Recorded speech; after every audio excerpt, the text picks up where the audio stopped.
Let's play some music. Oh, well, hello. We're live. Look at us. And Ooh. it's too quiet. Nick and Dylan, you won't actually be able to hear these sweet tunes, but I've got some royalty-free copyright music from White Bat Audio, which has some excellent choice tunes. As kids say, Voice. it's lit. Right? Kids still say that? Maybe. I don't know.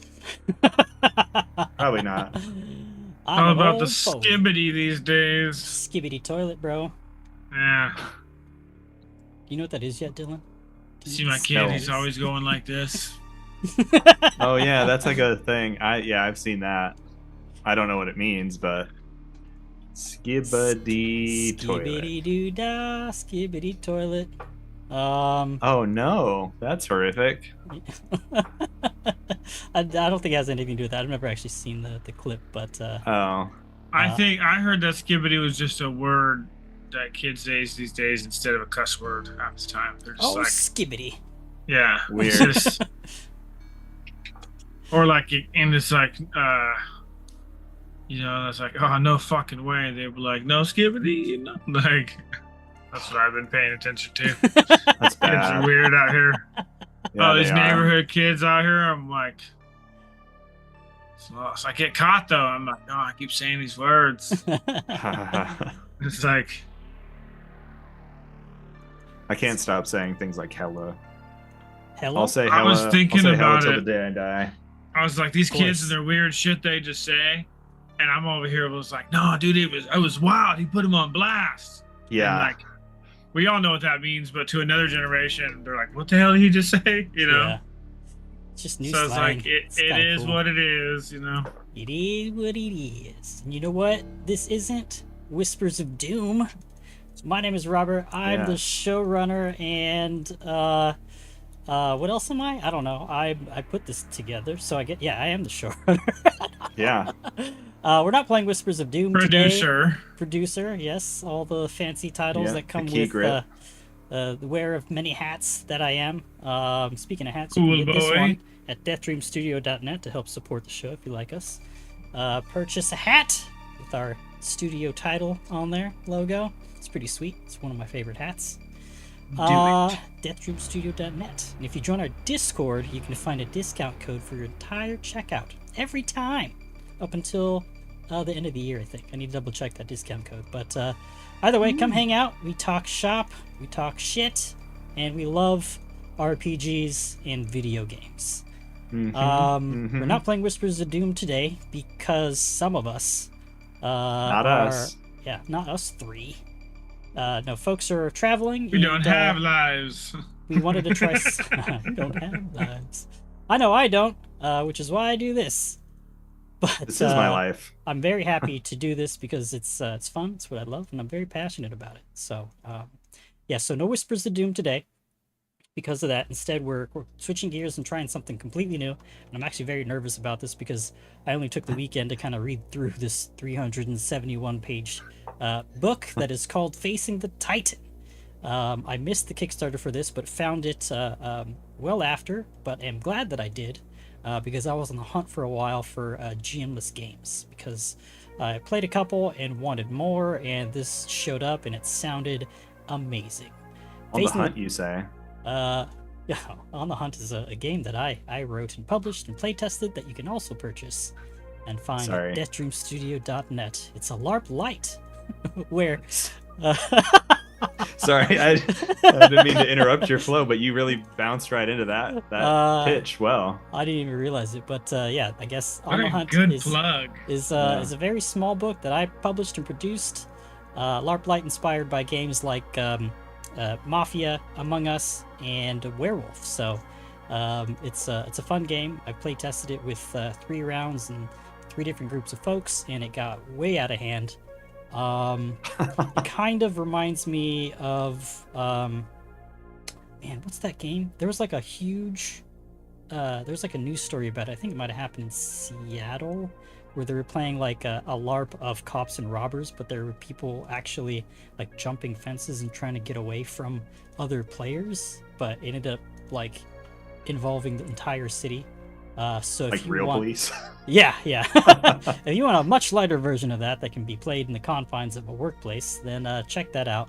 It's a lot of fun. It's played in secret, essentially, and you're on the hunt for other people that are playing, and they are either hunters, werewolves, or vampires, with a population amidst the realm of players, according to the rules in there. So check it out. It's a fun game. I think it's pay what you want for that now.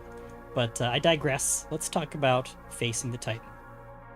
This is a game by Nicholas Gulix Ronvel, and illustrated by Roger Heel.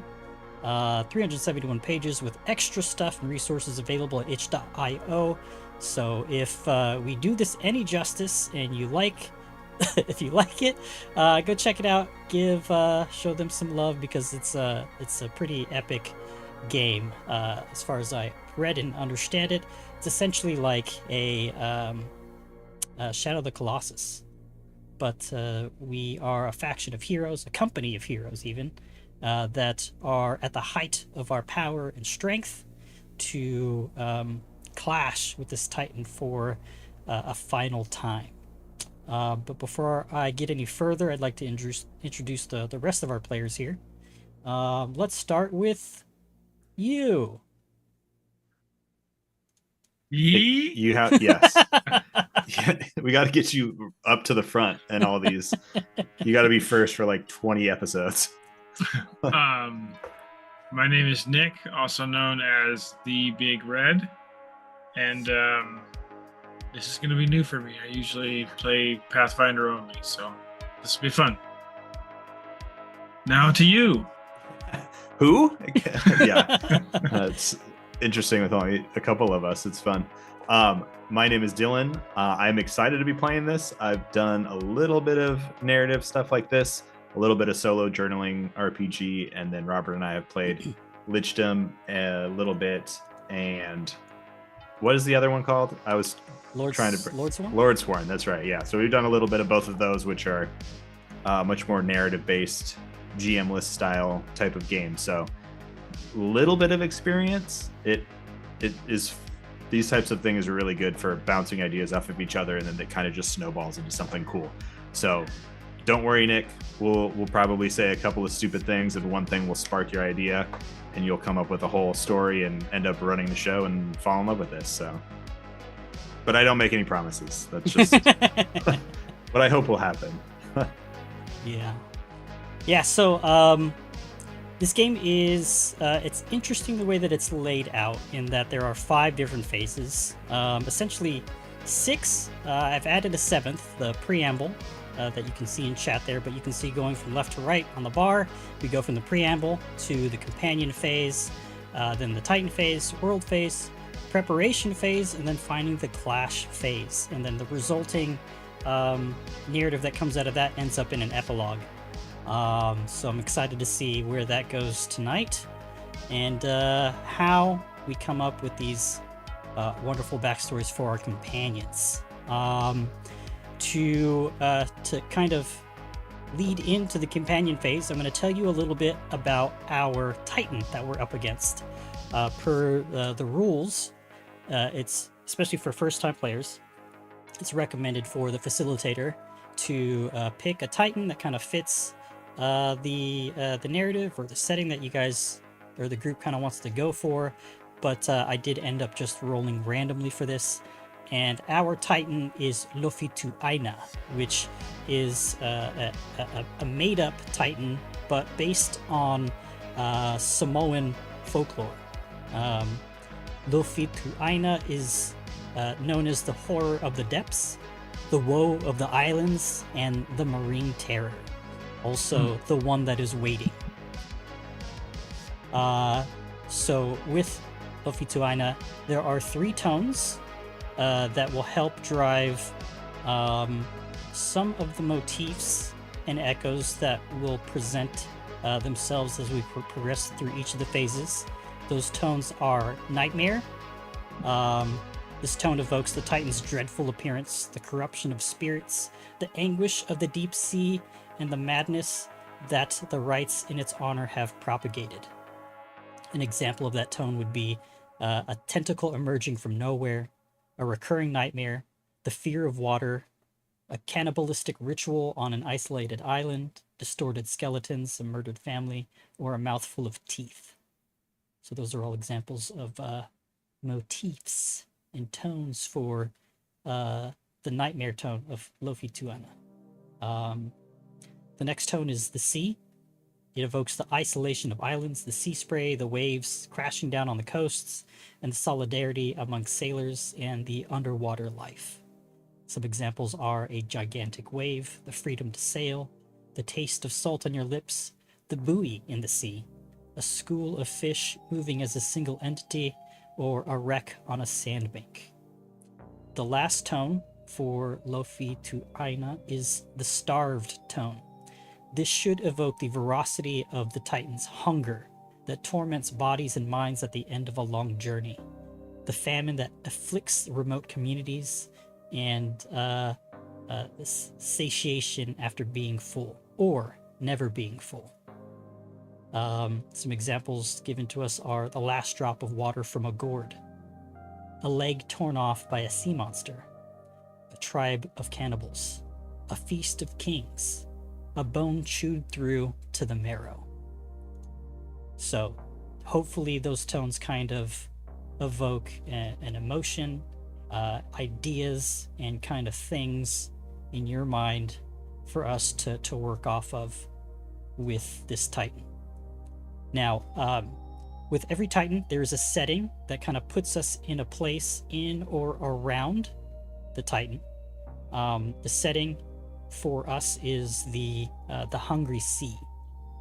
So I'm going to read this off, and it should kind of help kind of focus on where we're going to have our companions kind of meet, and you guys can come up, or we can come up with an idea of where we came from within this setting and our backstory, and kind of have a dialogue about that. So the Hungry Sea is an ocean with thousands of islands, some heavenly places, some of them deadly and extremely dangerous. On these islands, there are multiple and varied cultures scattered throughout the streams. The largest of islands are home to large kingdoms, while other are smaller archipelagos that are tribal and very animist communities. Some people worship the aquatic element, while others fear it and worship the land. But everyone fears the horror of the deep that is Lofi Tuaina. So that's the setting. Now, we as companions belong to an order, the Order of the Titan. That goes along with every Titan that's presented in the book. But I'm going to read now a kind of description of the order that we belong to. So, this order travels all over the known seas. It takes on board young children from all over the world. Some cultures see it as a great honor. Others see it as a necessary sacrifice. Those who refuse to do so find the order turning away from them in times of crisis because its captains have only one goal: to find a way to destroy Lofi Tuaina. After 3 years as apprentices in the Order's ships and sanctuary islands, some of them are offered an opportunity to join as companions. The tattoo of the Titan is then inscribed in their flesh. It will remind them of their duty when it is time to face the Titan. Now, in the setting, there are places and factions, and there are and have been events that we are all aware of, or maybe even belong to. So, guys, you might want to take note mentally or elsewhere for this next part to maybe help build your backstory for your companion, or drive that creative brainstorming. So there are 6 places. The first place is called the Great Maelstrom, a gigantic cloud of purple lightning from which a perpetual storm descends. The next is the Black Island, where new boats are built, but without sails, powered by black energy. You can go there to work, but no one ever leaves. Interesting. A lot of this is also new to me, because 371 pages to consume in less than 3 days is very difficult to do. So, yeah. The next place is called the Island of the Last Great King, where the skeleton of a titanic humanoid is found, broken in several places. Communities have settled here and worship it. The fourth place is the Submerged Archipelago, with turquoise water and stilt-housed dwellings. The shallow depth of water allows the growing of underwater plants amidst the half-submerged ruins of an ancient civilization. That's sick. The fifth place is called the Great Land, the largest of the islands. There it's possible to be several days' walk away from sea.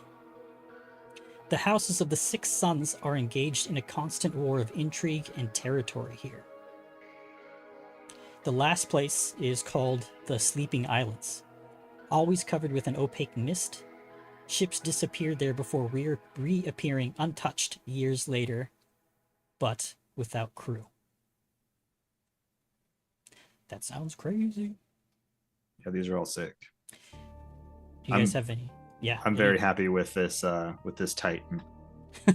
As a sea-fearing, ocean-respecting human, this is it freaks me out in a way that I'm excited for, but I also love the ocean and the water. So it's cool duality, and I'm excited to see where this goes, especially after these places, and it's gonna be fun. Yeah, coming from a coastal state myself, I have a healthy love and fear Exactly. of the ocean, you know? Yes. Like it's beautiful, it's amazing, but don't be afraid, don't be wrong, there's monsters in there, you know, like completely out of our element. 100%. It is, yeah. Respect the ocean, y'all. Mm-hmm. It's fucking wild. I can read. I have this up if you want me to. Oh yeah, you want to take give over your a voice a break? paragraph or two? Yeah. Just You figured. You want to read the factions? Give you a little break from speaking. Save your voice a little bit. Yeah, cool. Do that. Appreciate it. Perfect. Yeah. So some of the factions for Lofi 2 Aina. Come on, cat. Thank you. I was knocking your mic stand. Yeah, it's like ba-bong, ba-bong. We have the Sea Kings, who control certain regions aboard their huge galleons, holding their court on the deck. We have the Cuttlefish Circle, a guild of tattoo artists capable of enchanting tattoos. Very cool. Yeah. The Wet People's Sect. What is that? Interesting. They bring together people who worship the sea in all its forms. The Modelers are able to twist the aquatic element at will against harsh sacrifices. Oh. The Office of the Freeport is supposed to guarantee the safety of everyone in Freeport, but its main purpose is mainly to collect mooring fees. Some capitalistic bullshit. The Masks of the Earth is the last faction, and they are a seafaring people living in seclusion in the forests of the islands they occupy. It's more like Aboriginal type natives, sounds like. Any of those calling to either of us? I've got some ideas. Nick, I don't know if you have anything brewing. I don't want to step on your toes and take any of your ideas, but I also don't know if you want one of us to. I thought the Cuttlefish Circle sounded cool. Cool. Yeah, that's cool. I've got an idea too. Yeah, I kind of like the Modelers. That's very cool. Either that, or I could do the masks of the Earth. Either one of those, I've got some little tidbits could work with. Okay. What about you, Robert? Of the Earth is very cool. My My first thought was also the modelers. Okay. Um,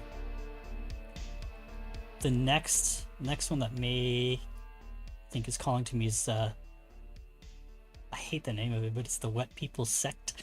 Yeah, it's WPS. Yeah. I don't Yeah, know, I mean, the Office of Freeport could be pretty cool too. yeah, I could definitely work with I might roll. masks. I might roll Okay. just to see what I get. Yeah, it looks like the majority of these have 6 options since this is a D6 based system. 2d6. 2d6. Yeah, But it's not in the way of like Traveler or other No. 2d6s. So right. It's very Are different. we each picking one, or are we picking one together? It depends. Like, it doesn't have to be. We kind of just whatever you're feeling. We don't have to talk about our choices right now. This is just kind of like setting the entirety of the world before us to help create and build the backstory and our companions before we actually reunite after this gap in our adventuring.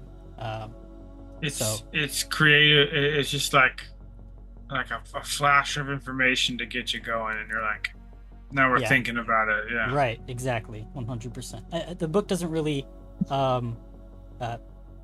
have it organized in this way, but for us at least, I think this works well to kind of set this in front of us and then build from there going into the companion phase. So I kind of just plop this in the preamble for us to work off of moving forward. So I think it's working out pretty well right now as we kind of move forward into the events of the history of this world and setting around Lo-Fi Tuina, or Lo-Fi Tuna, as Tim had said in chat. yeah. New genre unlocked. So what? It's like fish flopping sounds and like gulp, gulp, gulp. Like a chill beat behind it. Lo-Fi Tuna sounds like the name of the bluefin that Shania Gozer would ride. Yeah, there you go. That's her right. sea mount. Yeah. Cool. So we got through places, factions, and the last thing to kind of help pull this thread together for the setting of Lo-Fi Tuina is events. And there are 6 events here. The first event is called the Great Wave. It was a cataclysm from before the appearance of the Maelstrom, which some signs seem to predict again. The next event is called the Shark's Awakening, whose attacks are more and more numerous. That's sick. That sounds scary as fuck. Yes. Oh man, the ocean is something else. I love sharks. I'm terrified of sharks, but I love sharks. God, they're predictable. I love things I fear because I understand them. They're also extremely unpredictable. All right, like, I know this is a shark. I know what it could do, but is it gonna do what I think it's gonna do? Yeah, it's like you never know until. Oh, my leg! Get your asshole chopped off. Yeah. Yeah. You went for the leg. I went immediately to the ass. Asshole. That's a bear. Bears eat ass first. Yeah, this is true. If you're already down, or not, could be scrambling for your life, and they just flip you over and start eating. Anyways, the third event, the third event is called the Union of Loa'o, the Great King of the Seas, with the Duchess of the Grey Mountains. No idea what that could mean, but it sounds cool. I'm imagining immediately like a land meets sea kind of deal. Mm. Could be a deity or interpreted that way, maybe. King of Seas and the Duchess of the Grey Mountains, the Union of Loa'o. The fourth event is called the Great Treasure of the Crab King, 100 feet below the surface. Okay. A lot of this is up for our interpretation and just, building it out too. So the fifth event is called is a submersible coming out of the Black Island, capable of going unnoticed and attacking from the depths. The sixth and final event is the return of the giant albatrosses, which only the engravings of the elders mention. Whatever that That's cool. means. We'll figure that out. So, that's all for the setting of Lo-Fi Oh, to Aina. albatrosses are those giant birds. Yes. Well, Let's go. these are even more giant, I think. Exactly. Yeah. Double giant. They're Giant birds, yeah. size That's of the rocks in Lord of the Rings. Yeah, that's like Possibly. saying, it's the like, you eagles. see They're those not rocks, giant Yeah, elephants? it's You're like, like, oh, a giant Um, elephant would be a big creature. So, any questions or inspiring words before we move into the companion phase? No? Okay. Mm-mm. As my kid says. So, let's move into the companion phase. Let me scroll down to it. So Control the the companions phase. This is where we discover the place where the companions meet, where we meet the companions, and where we kind of catch up with each other and question what we've been up to and kind of learn more about each other. And yeah. So essentially, in this phase, we create our characters and draw out the first kind of descriptions, and we actually get our first roll in the game. So rolling works very different than any RPG or TTRPG that I've played before, in that there are only 2 dice handed to every player in and around the table. 2d6. One is a white die, the other is a black die. And essentially, the die with the higher number helps set the tone of our descriptions, or how we kind of talk about or recall memories from our character's past. And we kind of just pass it back and forth between each other and question each other. This 2d6 pool of dice. So to kind of set us off, I'd like for each of us to just roll a flat d6 to kind of just determine who goes first. So let's just do that. I rolled. I got a 3. I rolled a 1, but it came up as Dylan. I've lost my. Oh, here it is. I've lost my sidebar. Yeah, I think I somehow could have control of Dylan. Oh, You might have just opened my character. I'll open you. Well, I rolled from the chat bar, Hmm. like the D6 at the bottom. Got it. Yeah, I can't get that open, so I'm going to. I don't even know. Yes.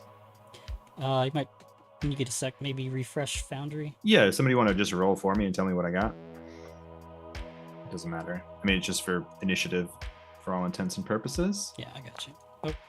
Boom, beat you to it. You got a 5. Ooh, I guess I have to go first. So you get to go first. So what you're rolling for right now is the reunion site. Oh, I'm sorry, we skipped a part. So, so still, that'll be kind of your thing to do, but we have to name our company. Or maybe let's do that at the end. I feel like I want to get to know who we are first, Mm-hmm. Agreed. and then name our company. So Dylan, you're rolling for the reunion site. Okay. It's gonna set the tone between either a noble tone or a barbarian tone, or a barbaric tone. Is the starved tone? Is that something else? I see s- it here, but is that if we roll? So Same. the interesting mechanic is so with the white and the black die, you would normally pick the higher number, but if you roll doubles, then we refer to the tones of the Titan. And the tones of the Titan are those 3 that I mentioned at the top, that are Nightmare, Sea, and Starved. But you didn't roll a double. You rolled a Exactly. 2 on the white die and a 6 on the black die.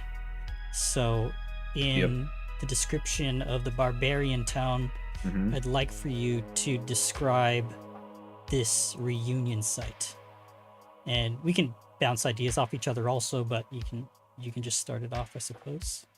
Yeah. I mean, am I reading it out of what is on here? No. The You're Sleeping making it Queen's up. Woods. You're making it Oh. up, but the tone has to be akin to like barbarism. It has to evoke anarchy, nature, liberty, chaos, and change, or any mix of those things. You can use the examples provided here.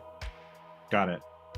Okay, yeah, I kind of envision like a rocky beach. There's so much of this aquatic and duality between the ocean and the land, these islands. So I see like a rocky cliff either overlooking the water, where there's like all these jagged rocks and things, kind of like cliffs overlooking the like a huge spot. Thank you, Kat. Where the waves are just crashing into this cliff or just right into this beach. Very chaotic in nature there. Not a lot of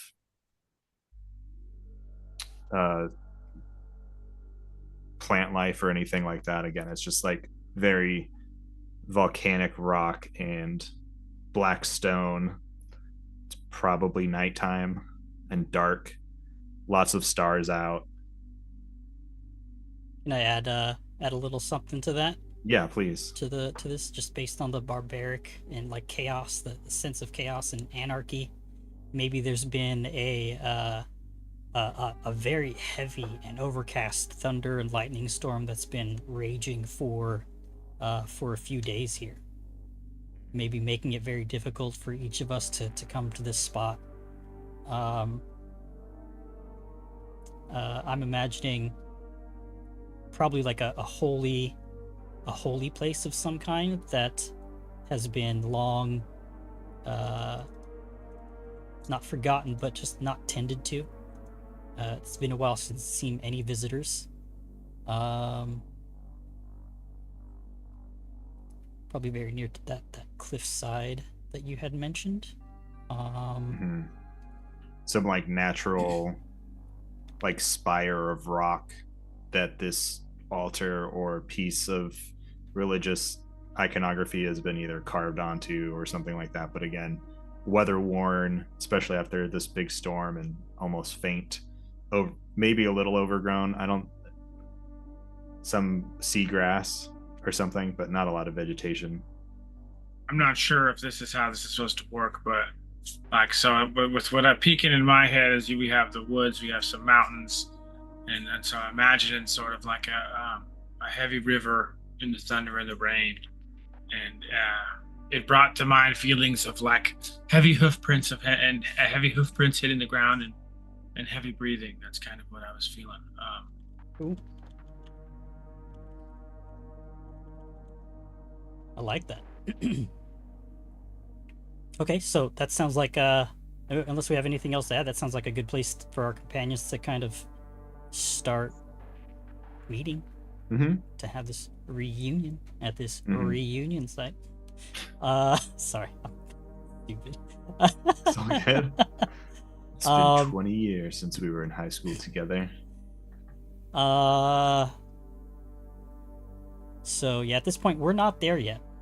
So we've kind of got an idea of the atmosphere, the look of the place. There's this natural spire that's kind of creeping out of maybe open space in the middle of a sparsely wooded area next to this jagged and rocky cliffside that overlooks the beach, with thunderstorm overhead, cracking lightning illuminating the region for miles.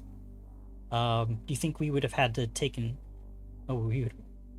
Each of us would have had to taken a boat, or maybe it's a strange and obscure trail to get to it from land on one even more obscure island.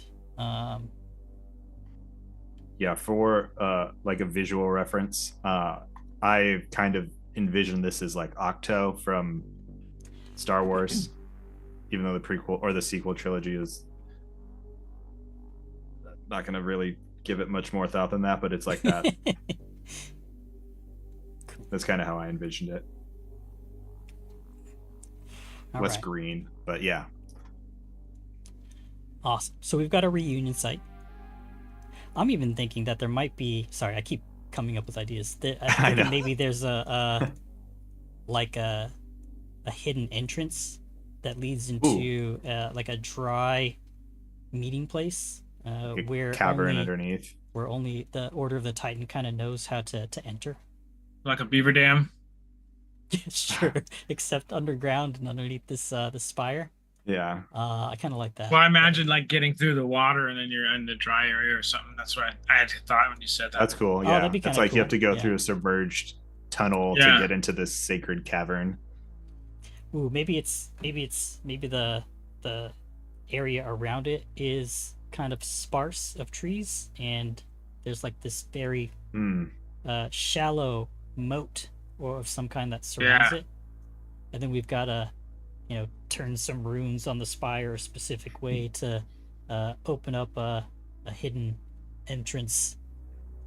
1, 2, 3, 4. We really have to reset this password. The ancients weren't very creative. Cool. Yeah, I like that. I like that idea. Kind of like a safe haven for only order folks of the Order of the Titan to kind of get into, to convene and make plans. Safe sanctuary for them to meet. But yeah, okay. Anything else that we want to add? Not for now. Let's Okay. just, yeah. All Otherwise, right. we're just gonna like develop this whole little Yeah, island. this whole region. one So, spot. We're not even gonna. Yeah. So the next thing we're gonna do is go into our character entrances. Because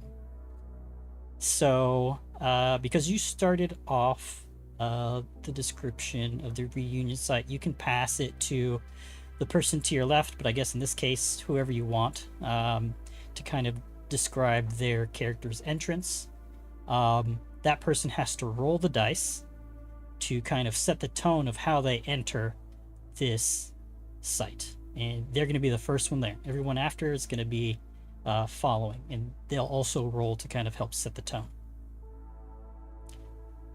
Nick, you ready to go, or you want Robert to do one just so you kind of get a Let's do it. go for it, man? Jump right on in. So I gotta roll first, right? Right, so roll the dice, and it's either the white die. If it's higher than the black die, it's the noble tone. If the black die is higher than the white die, it's the barbarian tone. Barbarian tone.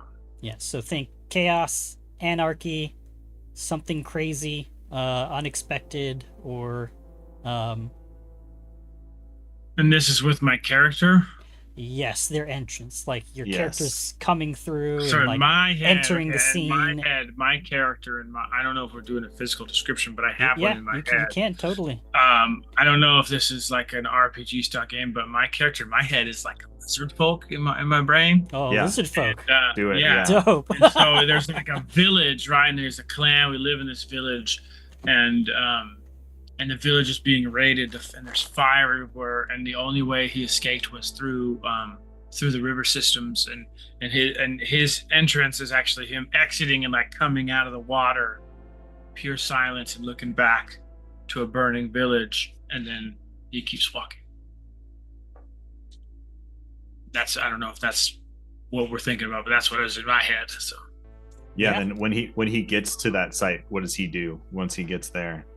to he the gets to, like, this- tower, that stuff we talked about. Yeah, like our Yeah. beaver dam and all that So stuff. I feel like I don't know if if this is something he already knows about, but I feel like him being You'd have to. You would. Yeah. comfortable in the water, maybe that's where he goes to hide, to go recoup, to go lick his wounds, one would say, and then he goes into the moat through the secret water entrance. Yeah. And So let me maybe I'll reiterate for everybody, and that is we all of our characters are part of the Order of the Titan. We've been chosen companions, and we are essentially at the height of our strength and power, and have been chosen to take on this Titan at the end of this. So yeah, your character would definitely know about this hidden reunion site, and yeah, I like that he kind of uses it as a place to kind of find refuge too. I like that. So Maybe the Titan caught his village while he was unaware, was not prepared, and something like that. Yeah, that's cool. Yeah, I like that.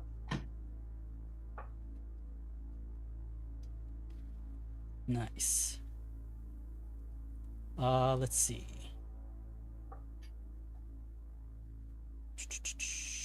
All right.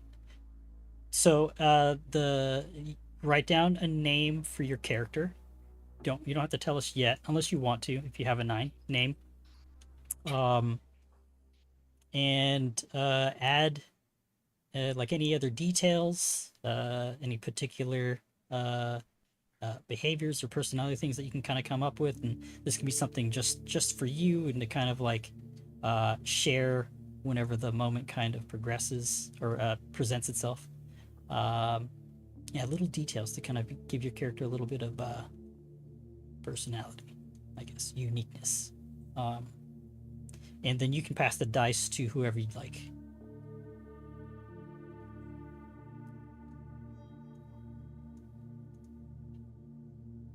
Well, I guess I'll pass it to you, Robert. Okie dokie. So let's see. What am I going to roll here? I'm going to be so dramatic. I hope I get doubles. I'd like to roll Uh-huh. Nope. 3, 4. So 4 on the noble tone and there we 3 go. on the barbaric tone. So my character is of some kind of noble-ish background. All right, so interesting. How do I? Or they enter nobly. They enter noble. That's right too. Yeah. That's kind of how yeah. Okay, so how do I want to couch this? Let's say that let's say she emerges from the very sparse perimeter of trees around the moat. She's fairly tall for being a oh man, what do I want to make her? Let's see. My first thought was human, but maybe there's something more to her than meets the eye. She's got dark brown skin and like a bright blue mix of lavender eyes. She's got purple and gold tattered cloak around her that's got maybe some seashells tied to the ends of her cloak, and she's carrying a stick, a walking stick, staff even, that at the end of it has like an amber, a jagged, rough cut amber gem that's decorated in like dried seaweed. Looks like the staff is maybe like this white driftwood, but she leans on it heavily, and she kind of peers out from the copse of trees and looks left and right, sees that it's clear. Maybe there's a flash of light overhead, and she's got like beautiful, long, straight white hair, ears pierced, and she kind of stands upright, and she has this sense of like regalness to her. And she steps into the clearing, into the shallow moat, puts in the password 1234, and then maybe with a wave of her staff, this very subtle magical energy emanates off of it, and then you see gills kind of appear on her neck, and then she slowly goes down, walks down like a set of stairs, and then you hear her kind of like sploosh into the water below as her head disappears. Good sound. Sploosh. And I'll pass the dice to Dill. Nice. Are you going kind of modelers with that For your faction, with doing the little magic stuff? Yeah. Okay. I think that's the direction I'm heading. Okay, for sure. I will go elsewhere. Let's see what the dice tell me to do. Ooh. I almost started doing an Australian accent. I guess that's like my comfort when I'm on live stream. Put Just Bertrand away. talking weird. I know. I like all this stuff about like he's on a boat and they fight and stuff. I'm like, this is too similar. All right, let's see here. Whenever I'm by myself, I always talk really loudly in like a Scottish accent. Haha, there you go. Like when I'm talking to myself loudly. All right, so that is a 2 on the white die and a 6 on the black die. So that will be a barbarian tone. Let's pull this back up here. Kind of using this little cheat sheet of Lo-Fi Tuna to help me. Just not to disparage any cultural things by calling it Lo-Fi Tuna, just for the record. Let's see. I like to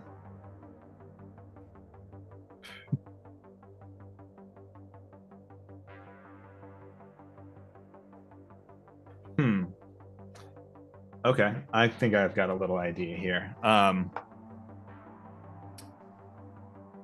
This is way off from what I was originally thinking, but going last, I'm kind of trying to do something a little bit different here. So,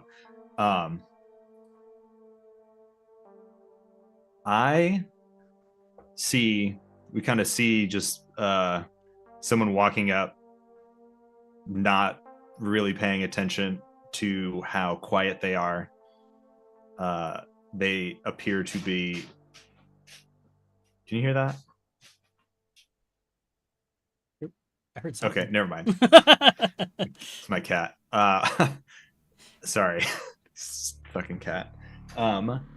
This figure is walking up. It's kind of just a dark shadow, but they look very tall, very imposing, very strong.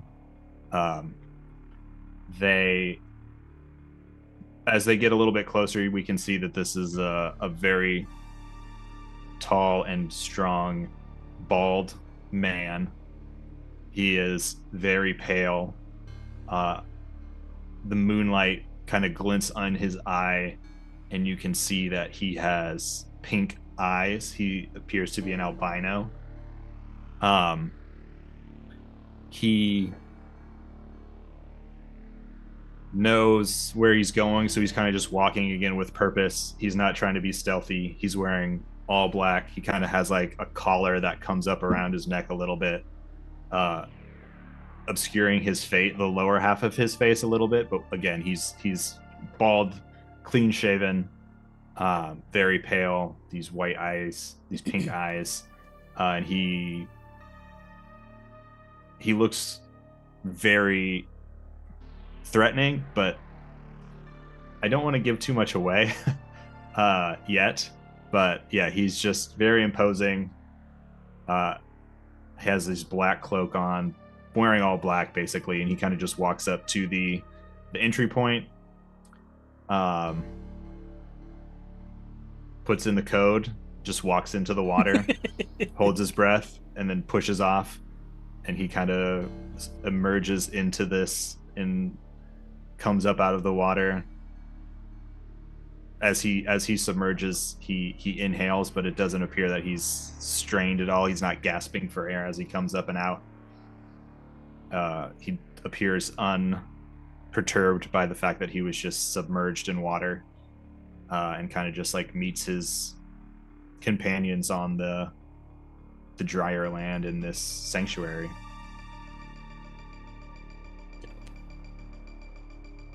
Nice. All right, so now that all the entrances are done, we move into the discussion part of the companion phase, where we all kind of are congregating around maybe a small smokeless fire in this sanctuary, or maybe a magical fire of some kind. Yeah, now we kind of just question each other, talk to each other, learn more about each other. Who are we? And during this part of the phase, we can kind of leverage the dice, right? So right now, Dylan, you have the dice, so you can kind of start the discussion off, kind of describe the scene that your character is walking into to start the discussion.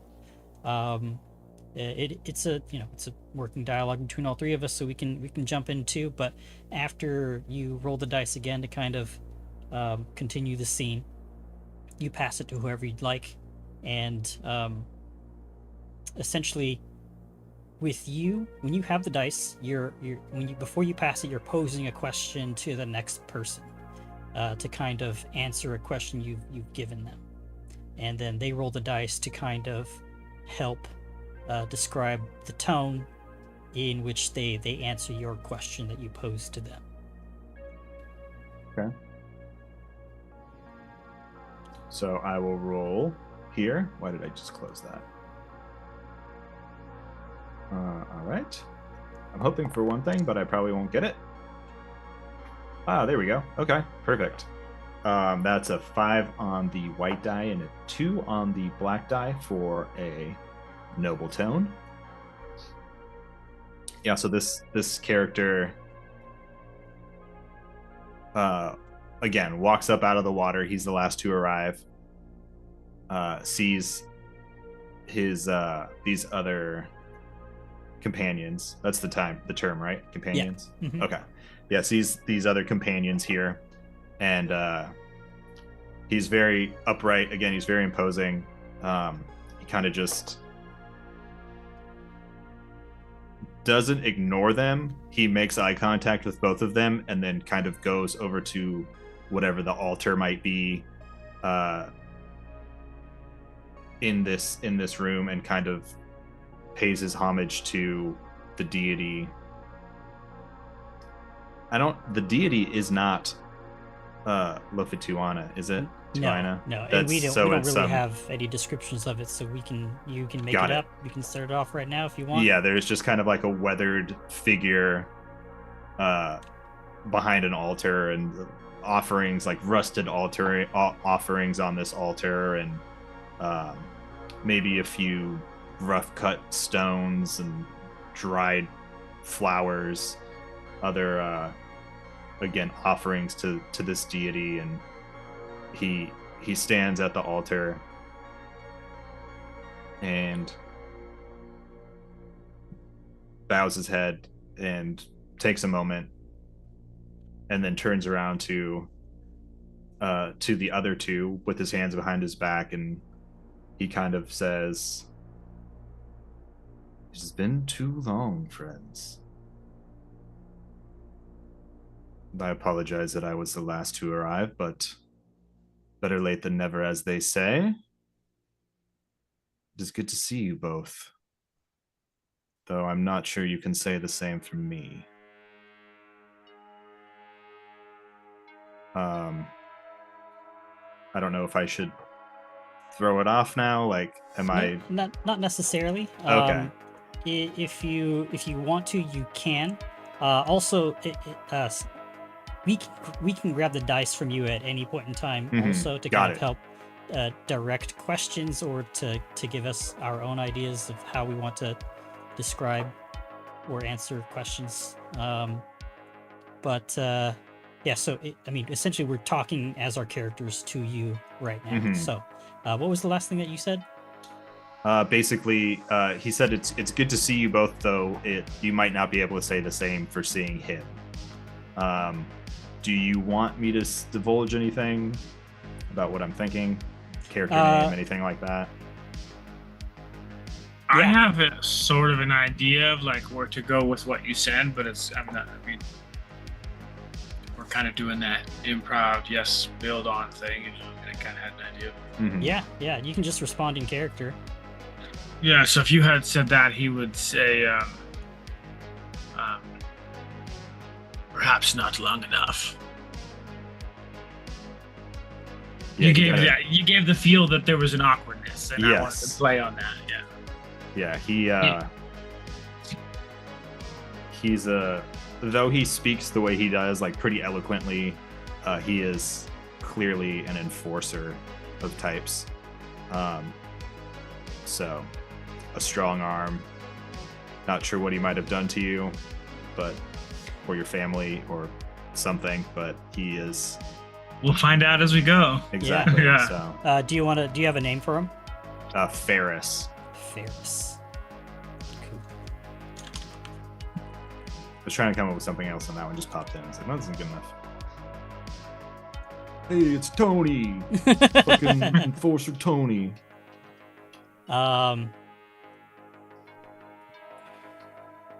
It is better late than never. I wouldn't expect anything less of you, Ferris.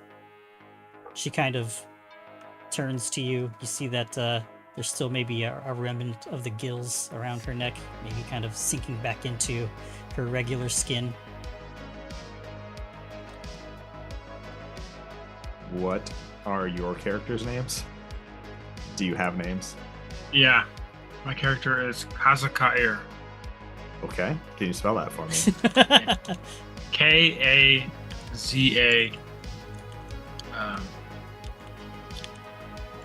Apostrophe, I think is the word I'm looking Yes. for. Yeah, IR. Kair. Oh, I spelled it right. I just didn't have the apostrophe. Nice. I imagine when he says it, like being a lizard folk, he's kind of alligator-y, and like it sounds a little different when he says it, though. I don't know if I have a name for this lady yet. Well, he would say basically like, say your name, and then Say my name. Say my name.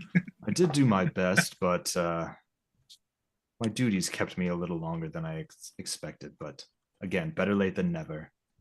I'm here now, and my devotion to the order can continue. Guess no one can question your effectiveness. He kind of like grins darkly. Do you guys want to? I know I kind of took over the narrative there, but do you guys want to do anything while we're here in this meeting site? Continue just this discussion. I feel like I want to learn more about each of us here, so I'll turn to you, Ferris, and say, what duties were they? Keep you so late.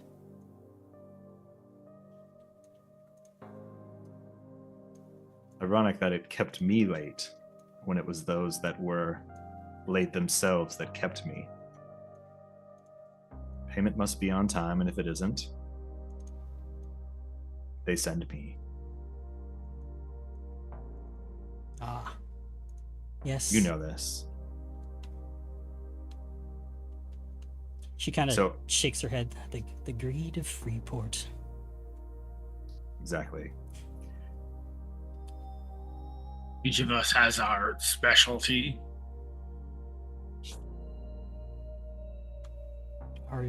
She might notice a little bit of distress coming from Kazakair, and she'll look over to you. What is your problem? Why are you so You need tense? to hydrate. That's what your problem is. So in my head, the entrance that we see of Kazakair was more of like a flashback entrance, you know? Okay. And that is the image of like why he is upset. Because that is, maybe the last time that this happened. Maybe then he wasn't strong enough. But now he is. So it's that's what I see in my head. So he would last time the Titan walked these lands, decimated my entire village.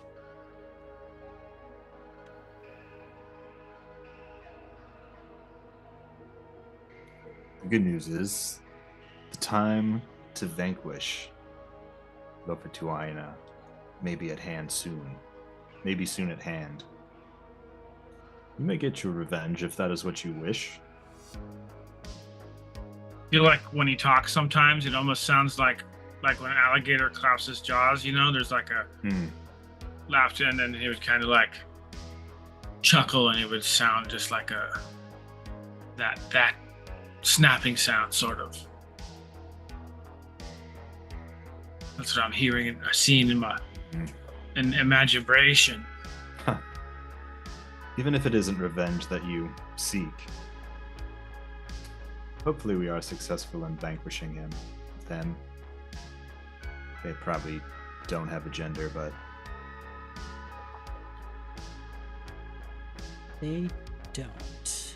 No fight to Aina does not have a gender. Kind of just a step back. I think we can actually start writing down motifs. And talk about of what we have been doing in the time since we've last met, talking about like feats of heroism or getting into like any kind of descriptive past telling, or maybe monologues or something along those lines, or tattoos that you might have or have gotten. What about like a brief sort of memory or flashback again, something like that? Yeah, that can work. That can work too. I just imagine seeing Kazuka sort of rapidly stalking things through the jungle, sort of this tone I'm seeing. I don't know if that's the right direction for this, but like hunting and hunting, scouting, tracking, trying to rebuild your village. That, or just knowing all the land, checking everything, seeing anything is different. I feel like Forest Guardian, Got it. Like Ranger, Druid, Jungle type of Guardian. thing. Yeah. Even though there are no classes, it's hard not to like put that in your head with all of our other RPG experience. So it's like, this guy's like a polite barbarian or something. Like that's just kind of like the vibe. So as soon as somebody said make a character, in my head I was like, these are so cool. Wait, we're not playing that game. Whatever. Yeah, I mean, when we pulled up Foundry and opened up the character sheet, there's an ancestry spot, and I clicked on it and it had a whole list. So it was like, do whatever. Ferris is a human. I don't think I said that, but he is going to be just a boring old human. Okay. So I think I don't have a name for my character still. I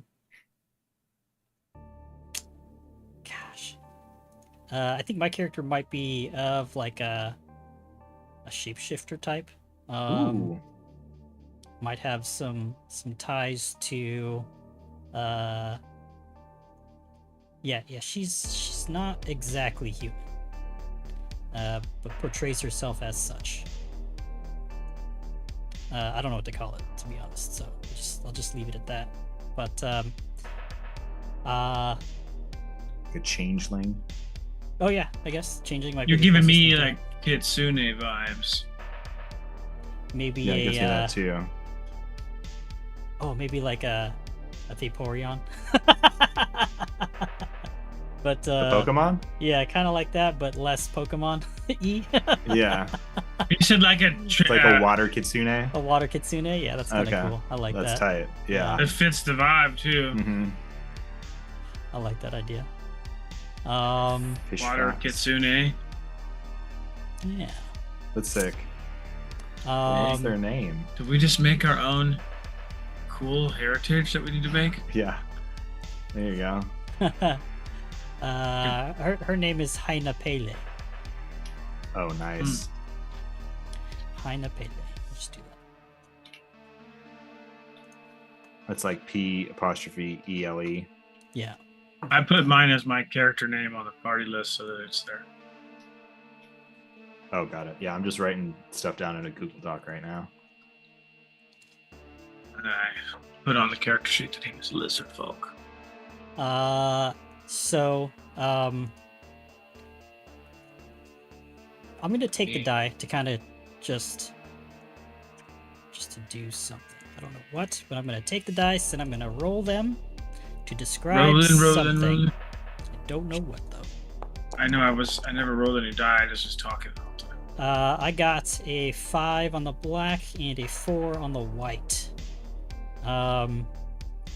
Ooh, I got a wild idea because of the barbarian tone. The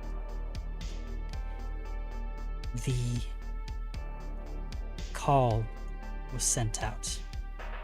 I am glad that both of you have come. It took a great many of sacrifice for us to see the signs of the rising Lo-Fi Tuaina again. Many on my island were racked with a plague, and instead of letting them succumb to it, we gave them to the rocks and sea. And with their sacrifice, I was able to enter the great maelstrom, pray to the elements, and see the coming again of Lo-Fi Tuaina. It was a great spilling of blood, crying, parents, children lost to one another amidst the massacre that was necessary for us to see the signs and to grant me the power to enter the great maelstrom. I was struck with purple, lavender lightning amidst the storm, and it was then that I saw the rising of the Titan. I don't know how we'll be able to take them down, but I know we must do something, and I fear that it is only us that can do it.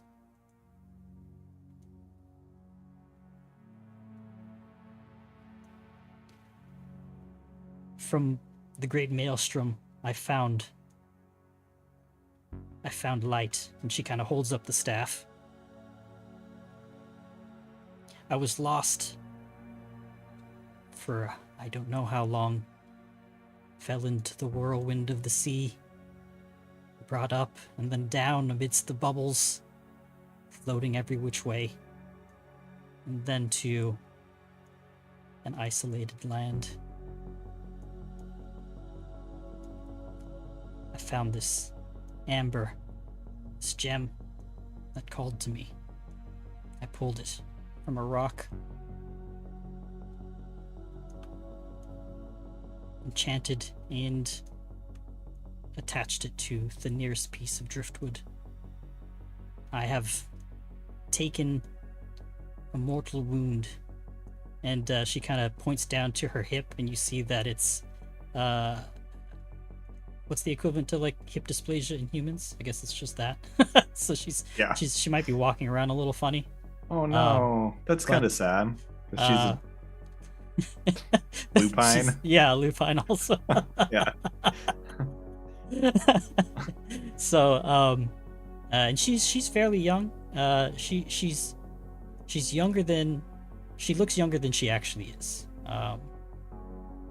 But What a fox. hey, Yeah. she yeah, and she kind of just looks down at her wounds and kind of shakes her head.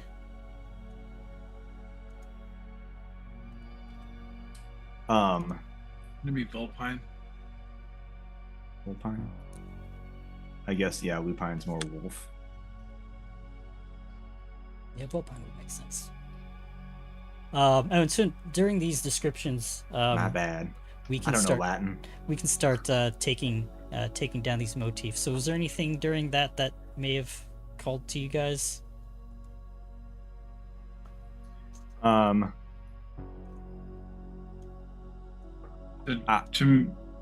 Go for it. To me, the gem coming from the maelstrom stuck out in my eyes. In my brainasium. Light from the darkness was like the type of thing, like finding the silver lining. Like you went through that whole thing, but you came out fucked up, but you have this potentially powerful item in this crystal. So the light from the darkness is something that I got. Okay. To kind of like build off of what you were saying, Nick. That crystal from the storm. All right. Anybody else up for an anecdote? We we need to kind of figure out more motifs before we can move on. So basically, once Yeah. we fill out every motif here, then we can start to transition to the Titan phase.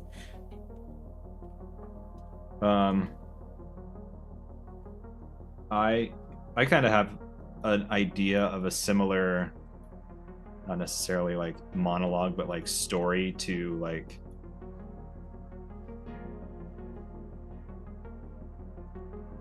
talk about my character and like build a little bit of a backstory of to how I got to where we are now. Sure. Same kind of thing. So I'll take those dice from you. This isn't going to be like a direct response to you. This is just kind of going to be, again, a little spotlight moment. Sure.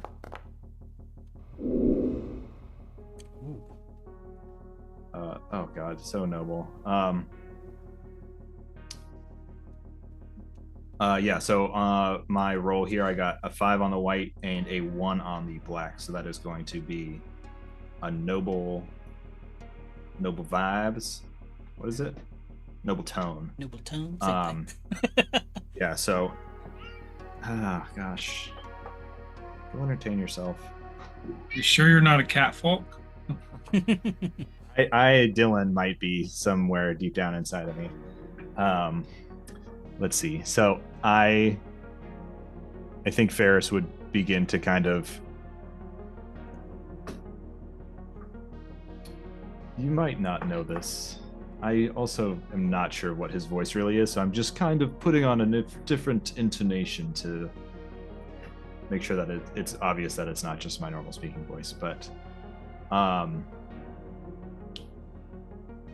you may not know this about me, but I was born deep in the island, the big island that has no name. Too many names to recreate, but I was born there to the masks of the earth, afraid of the ocean, the seas, and of course, Lo-Fi Tuaina. But as I grew older, and it was very clear that, well, you can see me. White hair, white eyes, pale skin. I was outcast from that order. When I was brought in,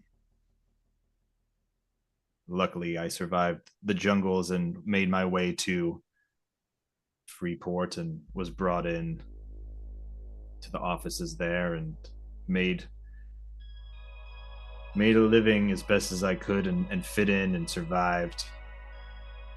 Made a living sounds so bad. I want to redact that. He doesn't say that.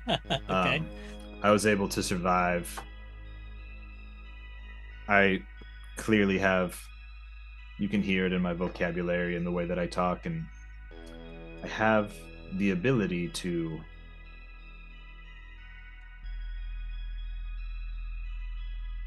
be civilized, but I also have the ability to not. And quite often, my barbarian tone outweighs my noble tone.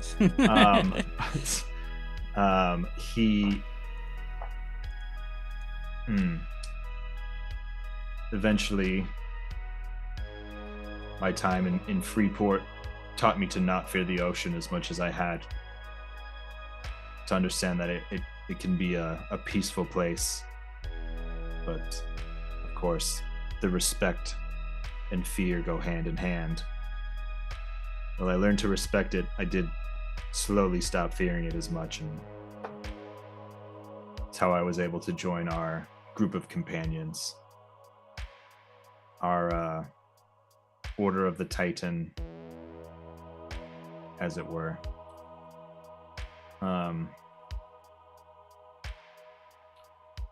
My time with the office of the Freeport taught me many things, but most of them is to not hold back and to use your strength as best you can. I know that I'll be able to use that main lesson that I've learned in our fight against the Titan when we are facing the Titan, is what I meant to say. And that's kind of the wrap there. Just kind of is a little bit of backstory in his little dealio. I don't know if any of those, if that little story brought any motifs for you, either of you.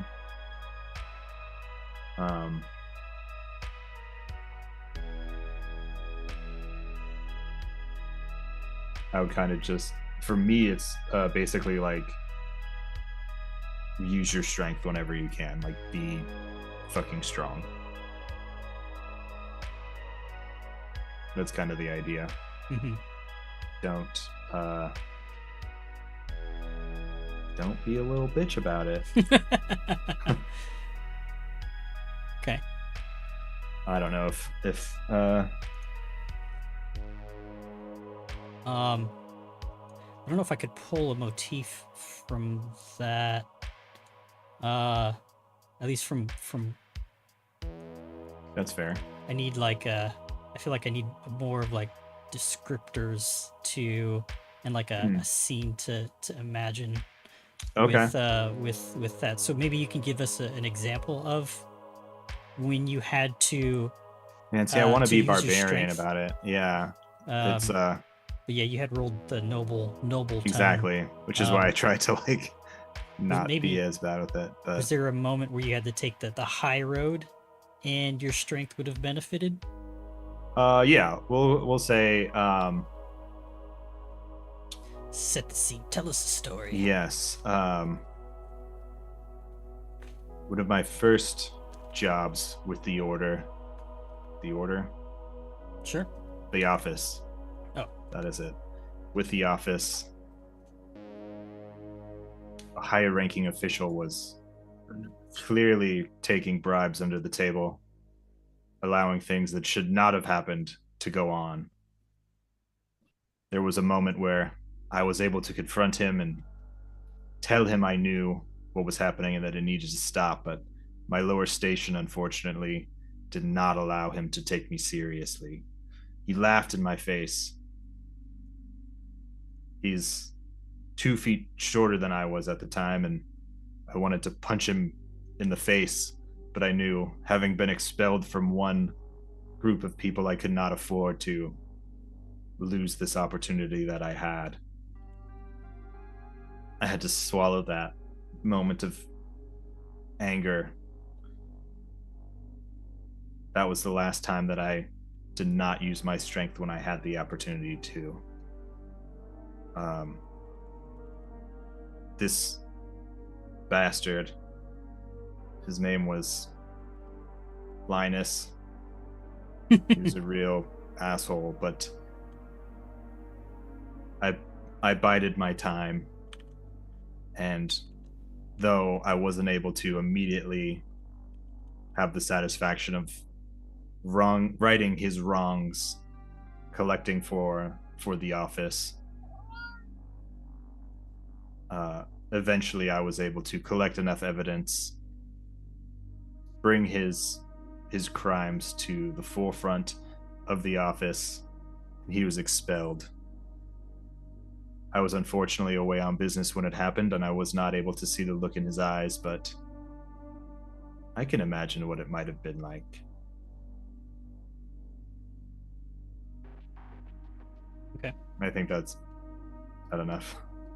Maybe a little bit, maybe not. I think that I got like just holding back out of honor or respect in one of those moments there. Maybe not. I wouldn't say out of honor type of thing. I think. Maybe fear of. Yeah. Uh-oh. Okay.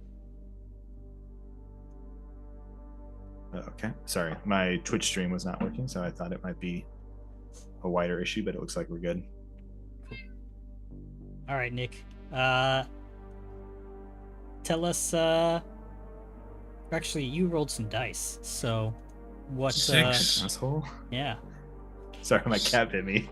Go ahead, Nick. So I rolled 6 on the vitality die and 3 on the void die. So that is the noble tone, right? Yes. So this sort of has to do with flashback or like a moment in time that you would see through narration. Or maybe it's just your character telling us a story that's happened recently, or like maybe your motivation moving forward. Yeah. Okay. Well, you know that us lizard folk, as you call us, known as the masks of the earth, we spend our time searching, hunting in the rivers, but we try to stay in the sleeping islands where the people get lost, their things become found. But as of lately, there's been a bit of an uprise in some of the shark attacks over towards the ocean, pushing larger beasts upriver, giving us much, much more food during the season.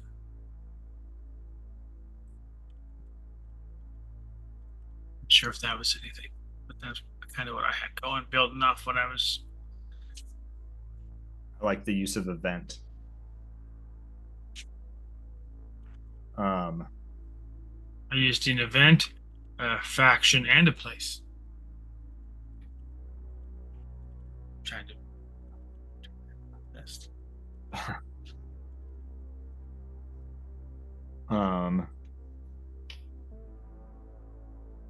Maybe I used 2 events. Is that a motif? I just jotted down a rise in danger that results in a wealth of resources. There you go. Ooh, I was I like coming that. up with something like that too. I like that. All right, That's so kind of what it is. It's a good thing, but it's a unique good thing. Bad but good. Are you able to pull any motifs out of that, Dylan? You think? I think that was kind of the same thing. It's basically like something bad is happening, but it's good over here. Basically, maybe just like life finds a way, type of thing. Nature.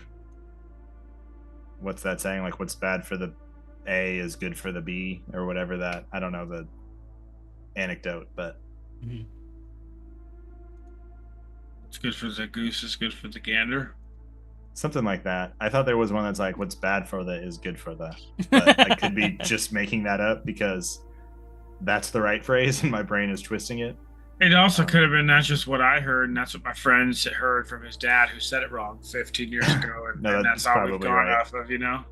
That's So probably right. Are there any other questions we kind of want to ask each other to learn more about either of our characters, given what we know about them so far? Maybe we can pull the last motif out of that somehow.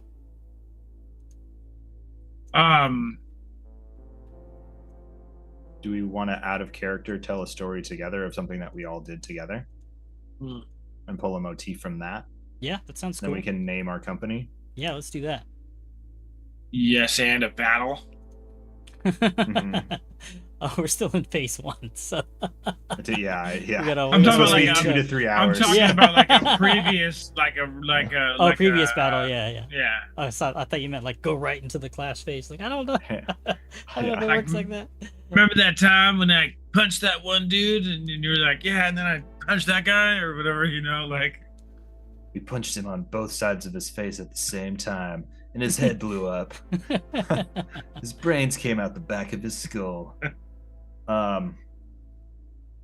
I don't thought know, about like, that a little bit because we both had aquatic ancestry types. So maybe Nick, you have the dice right now. So Mhm. why don't let's maybe you ask a question and then hand the dice to somebody for them to Ooh, answer. I like that because that's what I was thinking. So I was thinking like, so Kazakaira would ask a question. He said, "Tell me more about where people like you come from," and then the dice go to you. Who, me or you. To you, oh Robert. me? Yeah, Okay. you're because I'm Humans talking are about you. boring. Everybody But knows about you have humans. we both have an aquatic ancestry, so I imagine that piques his interest. Being a Vaporeon or to my for alligator. Yeah, maybe we Uh, like found you and like brought you in at some point or something, which is how we would I kind of like know that. about your ancestry. Yeah. So yeah, okay. Let me roll the dice and I'll answer the question. Tell me more about where you came from. Kinda payday. I got. Where are you from? Where you That's from? like the tone. The question, like, where are you? Ugh, where are you from? So I got a 3 on the white die and a 1 on the black dice. Of So course, it's not that I'll positive. answer this with some kind of a noble regard. So maybe well,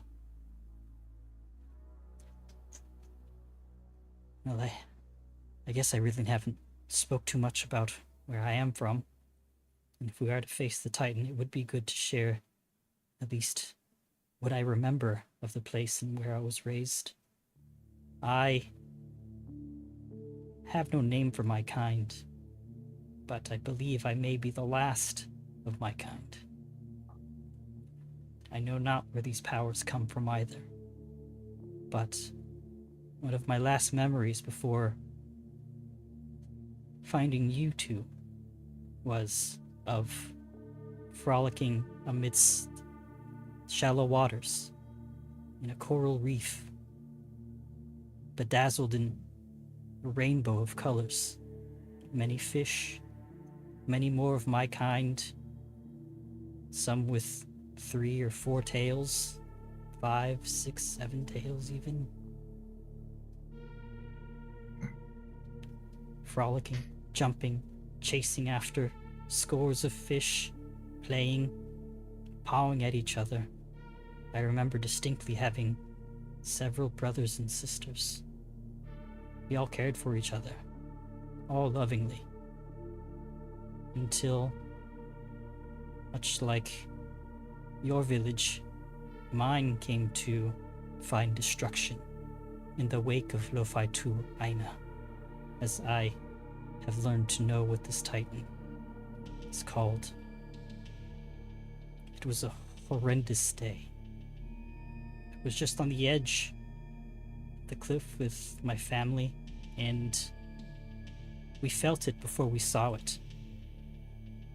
This darkness came in a wave. It pushed us all over, toppled some of us, head over tails. Confused and fearful, we ran for our homes amidst the coral reefs. Soon after, that wave toppled us over.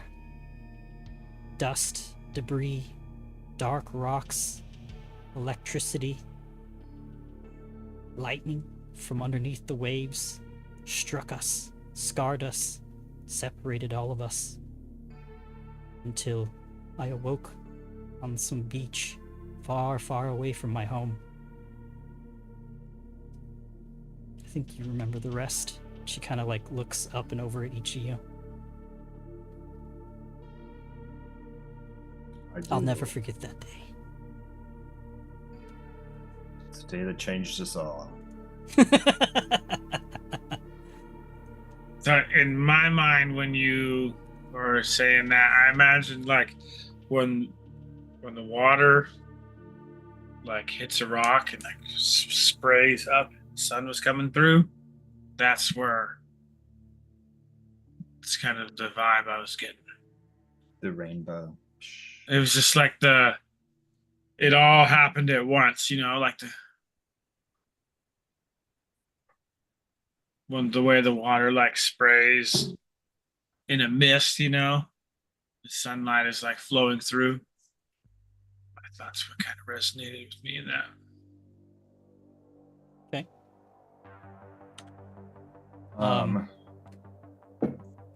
What Music, happened Dylan? after you found me? Yeah. You two were already traveling together. I'm kind of like imagining.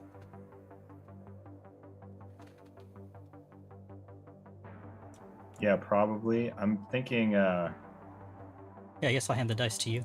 What? I don't remember much after that, though. I think you picked me up, Ferris. Yes, I remember.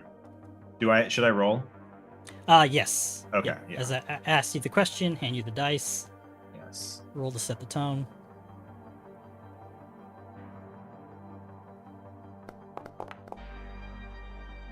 Well, this will probably be. Oh, it's noble again. Nope. Here we go. Scroll down. It's noble. All right. 3 on the white die, 2 on the black die. So this will be a noble tone. Yes, I remember Kaz and I. That's what I call him sometimes. He doesn't really like it, but I call him that sometimes. We were. Well, I don't really recall what we were doing on the beach there, but it must have been fated, as we found you wounded, barely breathing there. Though you could breathe underwater, it must have been a tumultuous time in sea. We found you. I was able to lift your small body up and take you away from the surf to our shelter that we had created on the beach. We're on like a little honeymoon. I don't know what we were doing, but you clearly were gone the next morning, and that's why we're mad. Maybe no, we're may I interject? Maybe because of the interaction, or maybe the signs of the Titan were there. You came to investigate, right? That's I imagine at this point you both may have already been part of the Order of the Titan. Yeah, I'm trying to interlace that into the backstory that I've created here, and I'm kind of struggling with how that has happened, but that can be something later. But yeah, so that's a great point. Thank you for that.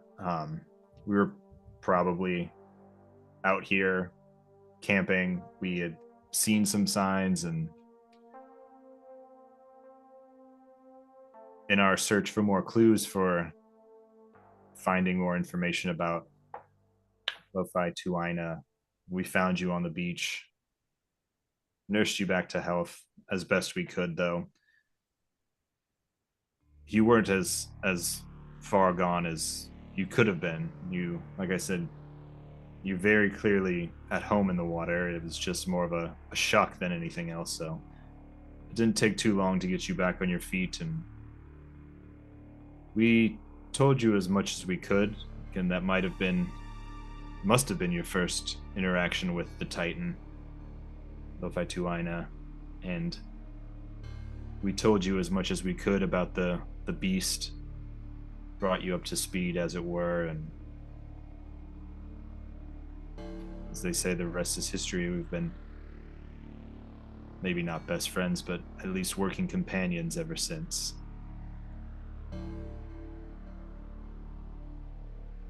Nod. Yeah. Luckily, I don't know. I guess that's kind of noble. We nursed you back to health and brought you in welcome arms, even though you're a crazy Vaporeon creature that we've never seen before. I might retcon in that. Do you guys ever see that animated movie called Luca? Where no, underwater, I have the Disney movie, right? Yeah, I think it's Disney. I haven't seen that. Underwater, Pixar. they have their natural form, but then out of water they take the form of humans. That's sick. Yeah, I like that. I think I might kind of run with that. Like, that's sick. I can't believe it. That's gross. Yeah. Disgusting. That's so, cool. So maybe I didn't even have gills at that the entrance scene, but as soon as I entered the water, I started to change into my natural form. I guess both would be natural, but my aquatic form. That makes sense to why he said he thought that you were drowning. Yeah, and then I But was you like, you were whoa. all right. You know, he's like, I like gave you CPR and like no water came out, and you're just like, don't, you're too strong. That hurts my chest. Yeah, so I think, yeah, that's a good wrap on how we found you. Do you have any questions to pose to Kazakair? Yeah.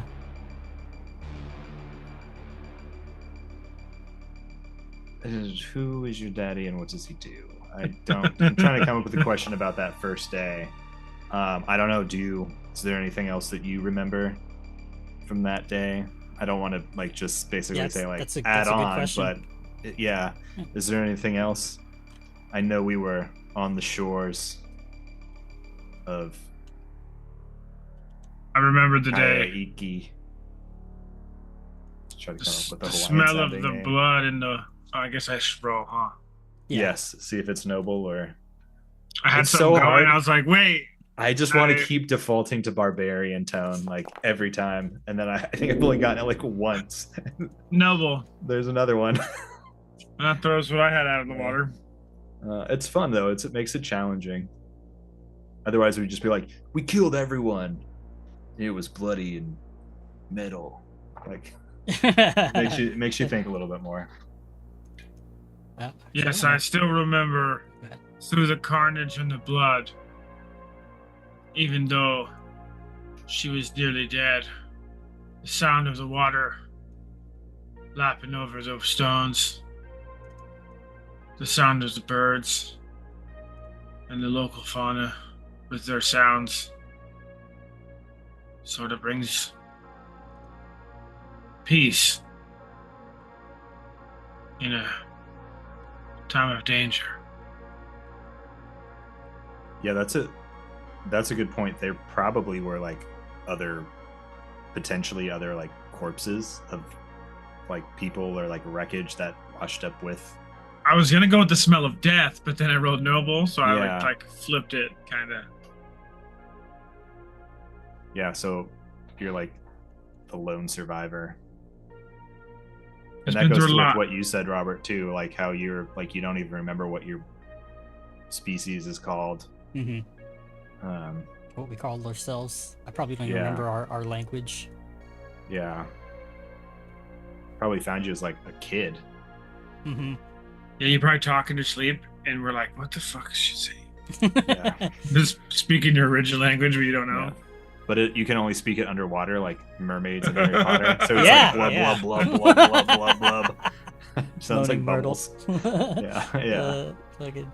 All right, nice. So I think I pulled something out from your. Oh, sorry. Were you done with your anecdote, Nick? Yeah.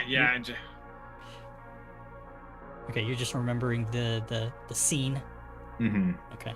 Yeah. I imagine it like a dramatic moment in like between, in a movie like shit's hitting and it's like there's explosions and death, but there's like a moment of serene and they're like seeing the different things that are going on. So in that moment,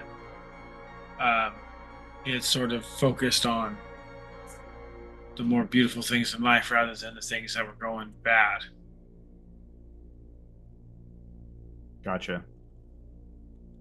Yeah, like seeing all that around you and you're like able to take in the beauty of the nature around. Oh, don't do this right now. The beauty of, sorry, cat was about to chase her tail on the desk.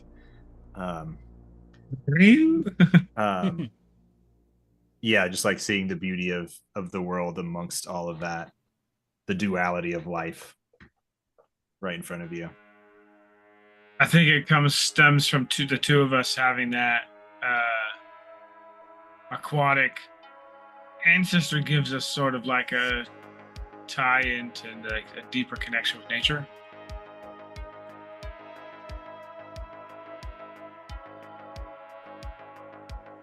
that's what happened. Is we're still mad at his character from the one time when he. Oh yeah, we need to figure out why. Why are we mad at you? Who, me? Yeah. Yeah, in the Oh. very beginning, there was that little play on like, Yeah. not happy to see you or whatever. Are you guys still Curious. mad at me? Yeah. It's like, well, you did pick her up and sneak her to your tent, and then you never called her back.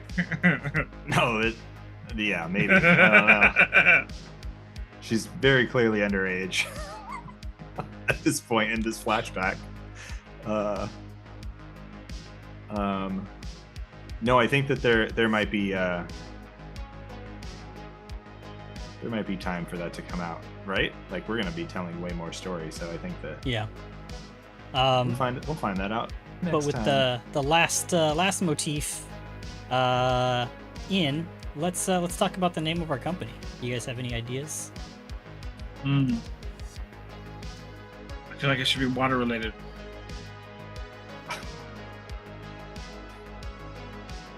Yeah, I just came up with the Fox and the Hounds, but that's silly.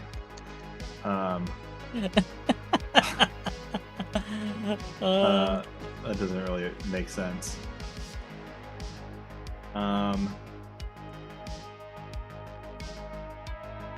Maybe if we like have some more about this deity, some like we could be like more of like a religious sect of some sort. I don't know. Company of Torrents. It's Company and if of it Tides. is, Oh, like wave torrents, Yeah.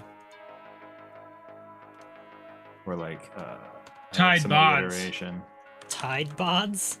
Tide bods.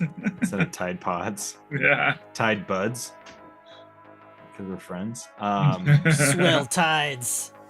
Ooh. Tempest, the torrent, the Tempest. Tempest. Swell. Tempest torrents. Swell, folks. I like the torrent. Would you say torrent of the tides? That's good. It's better Torrent. than Torrent of the Tempest. Tempest torrents. Oh, the tempests. I like Tempest. Sounds cool. Tempests. Temper. Temper. That's so stupid. Tempests. Wrath. No, I don't think we're all that wrathful. No, the Tempests.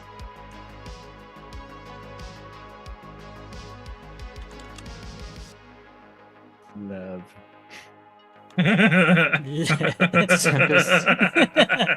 Tingle. Or like, I don't know, the Noble Peter- Tempest. We've been rolling Oh, Noble that's cool. so I like much. that. So Noble Tempest. Noble, That's yeah, tight. because that's Alright. we haven't rolled anything but noble, We so are we're the clearly a noble- noble crew. We are the Yeah. Noble Tempest. There you go. I think. Even if I'm that's an good. alligator. All right, we are the Noble Tempest. We got a human, a Save water the- fox, and an alligator. yes. A fox, alligator, and a human walk into a bar. Awesome. Nice. All Look right. at that. So we got our motifs. We got the name of our company. So now let's. Who had the dice last? Dylan. I'm sorry.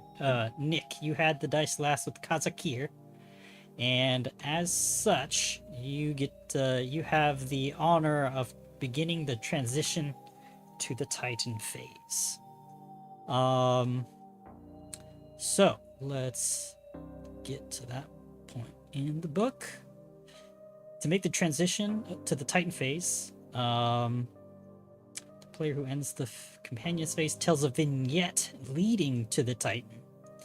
As our companions are still recalling our pasts, just imagine the fictional camera in our story that moves away from us in our sanctuary towards the Titan. The vignette must take us to a place nearby where the Titan is located. What's it doing right now? Where is it? Is it aware of the presence of us? Is it aware of our gathering and intention in gathering? So Okay. we have to, as a group, now completely remove ourselves as our companions, right? So starting this transition off, Nick, you get to kind of set the scene, like maybe not fade to black, but imagine like a very panned zoom out from our location. Maybe the as the pan is turning to wherever the Titan's location is. So Yeah. we're So all to say. there in our cave, and when we're talking, and it does the NCIS thing where it stops and it's grayscale, and then it converts over to the Titan, and there's like a cliffside. It like pans over, and it's the camera almost is like an eagle or an albatross in the wind, and it takes you down and like takes you through the sea to see some beautiful countryside, but then you see the Titan smashing into a village on the cliffside, and like part of the cliff is falling down, and you see buildings and people falling down the cliffs into the water.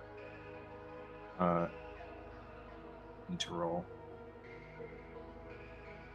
I think you need to roll to see if it's Tones of the Titan or Colossal Tone. Oh, not during the transition of the vignette. Oh, my bad. So that's I'm all good. so So sorry. I think so Did I do it wrong again? no, you didn't. You're good. So my bad. that is the vignette to kind of get us away from our companions and focusing in on the Titan and its phase. So this is where we find out more about it, its capabilities and appearance, where we discover its actions and its relationship to the world as we know it, and where the legends surrounding it come to life around the table. So we are building the big bad, essentially. This is where we put our minds together to come up with Lo-Fi Tuana's abilities and size, etc. And with that, the dice change from noble tones and barbarian tones to the colossal tone and the tones of the Titan. So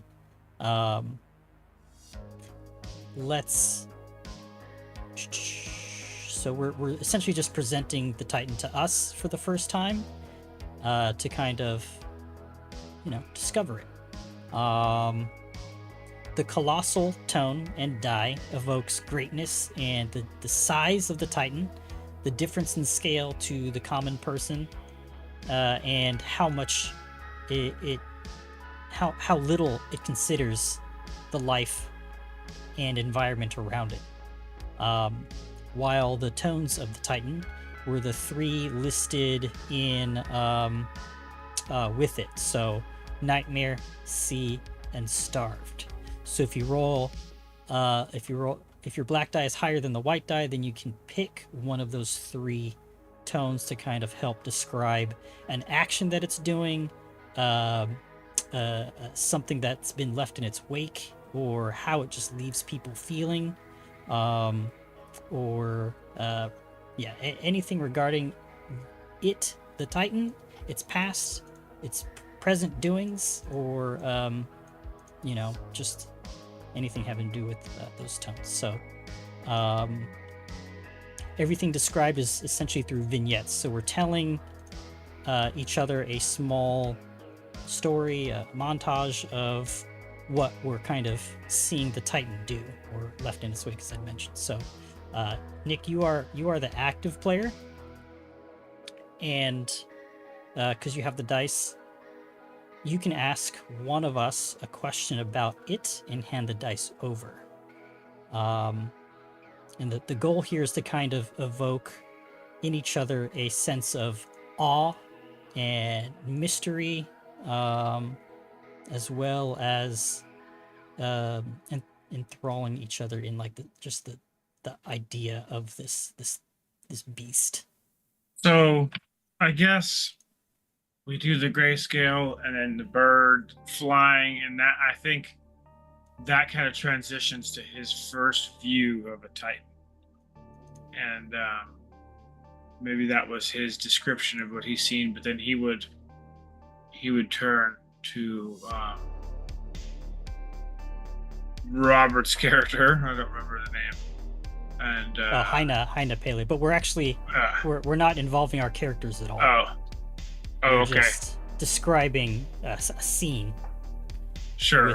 with the Titan. So our view kind of goes from the grayscale up and over to the location of the Titan.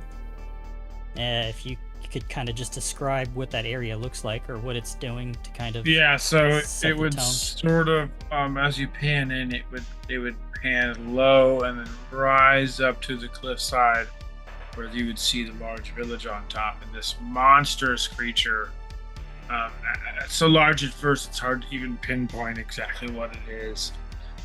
Just decimating this village, and there's smoke and there's rubble and so much destruction that at first you can hardly make out what the beast itself is.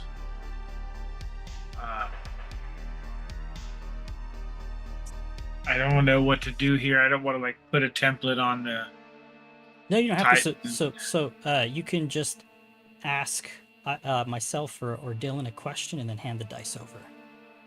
So you've answered Okay. where it is and what it's doing right now. You can imagine any other Sure. question. So, Robert, I'll go to you just because I see that Dylan went before me, and So good, maybe I don't know what to do. What are the kind of things that what attributes or traits may we see on this thing? Okay, I'm gonna roll. I've got ideas. It's a good question. Ideas stirring. I tried to phrase it to a way that leaves it open-ended in a way. What'd I get? Oh, I got 6 on the black die and 2 on the white die. So I'm going with the tones of the Titan, and I'm pretty sure that I just get to pick one of the 3. Oh man, I'm gonna go with the nightmare tone. Sick. So let's see. Is there a descriptor for that?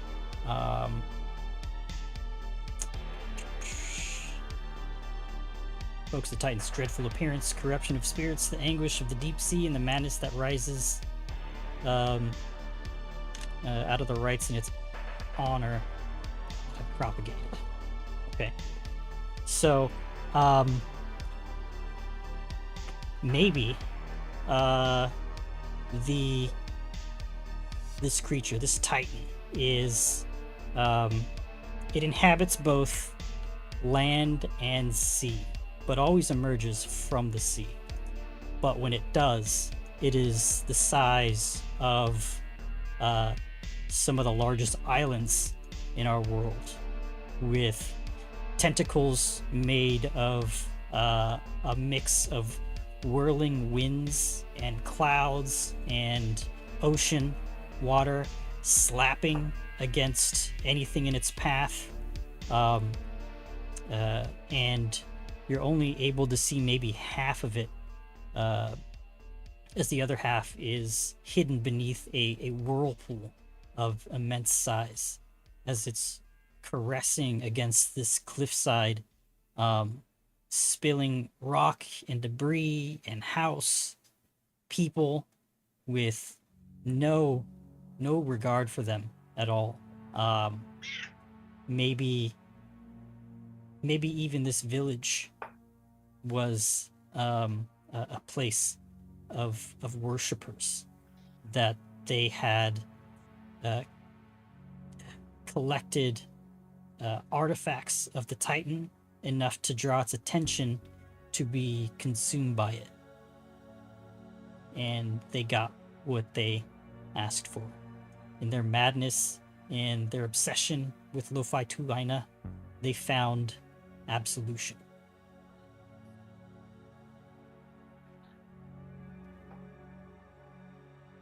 Terrifying. Yes. The thing to add a little on top, if it's okay. Yeah. During all the destruction, in my head, I almost had a vision of someone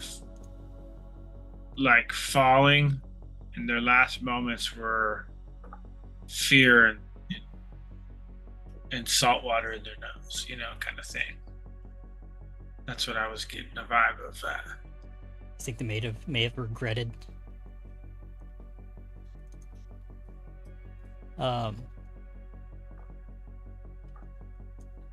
Their Yeah. fanaticism. Yeah, regretting their fanaticism.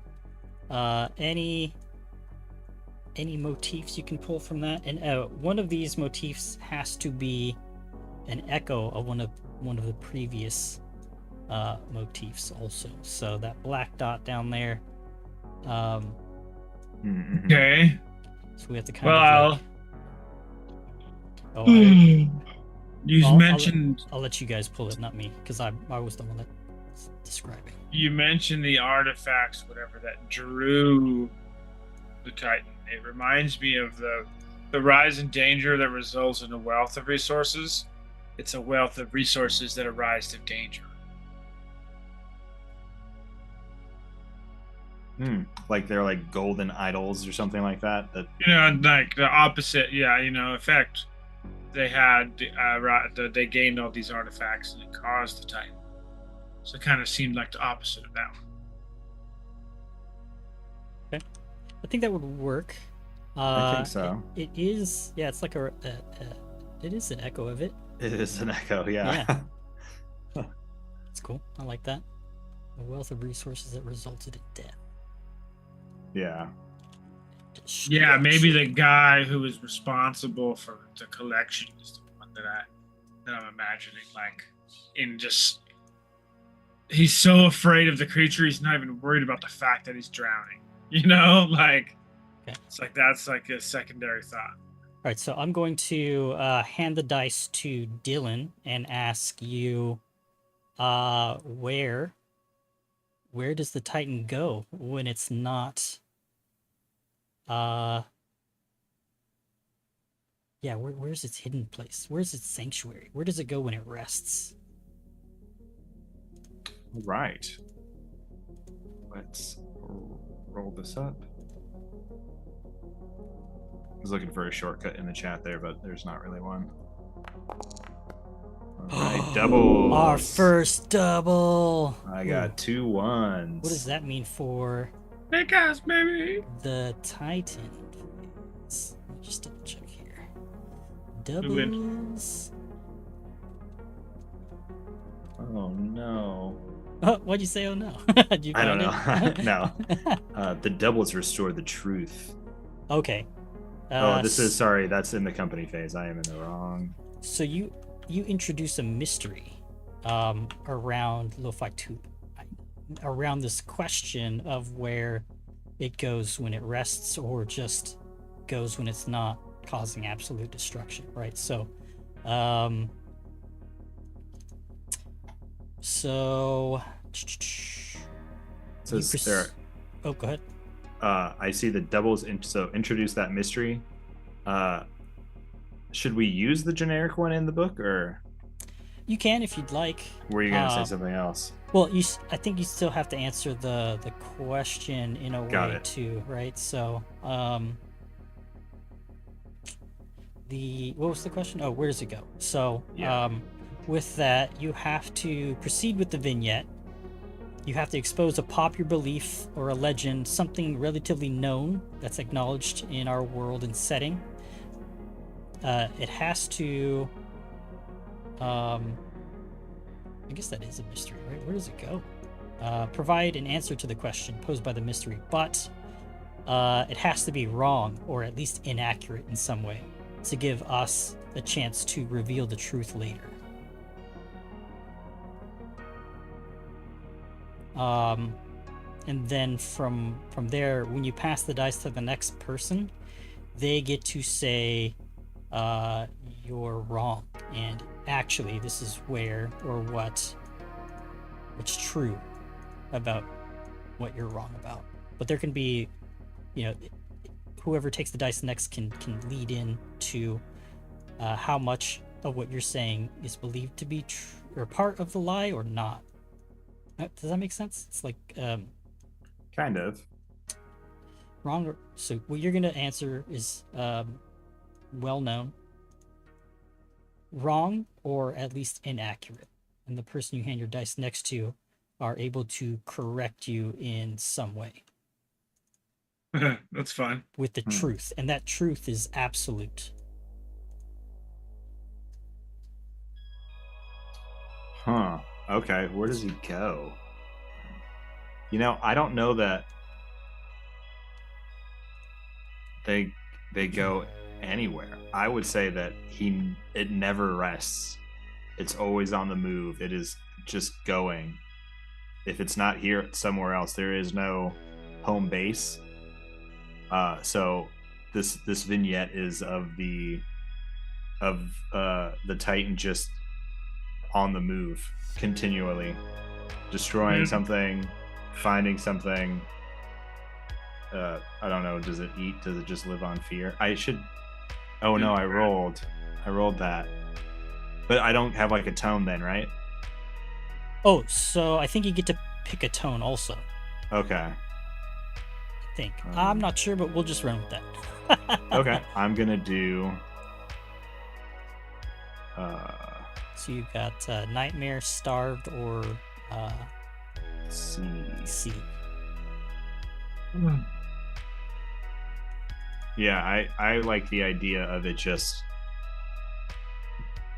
basically traveling around this world of what's it called? The Hungry Sea, just going from island to island as it's moving through the ocean, just causing gigantic tidal waves that obliterate islands, not having any regard for them, sometimes clipping them with like a shoulder, so to speak, and just destroying these islands as he's moving through the sea, churning up waves and whirlpools, and just like destroying as he goes. They go. Keep putting he on there. Destroying as they go. I don't think they really ever go anywhere. They're just on the hunt, seeking out things that call to them.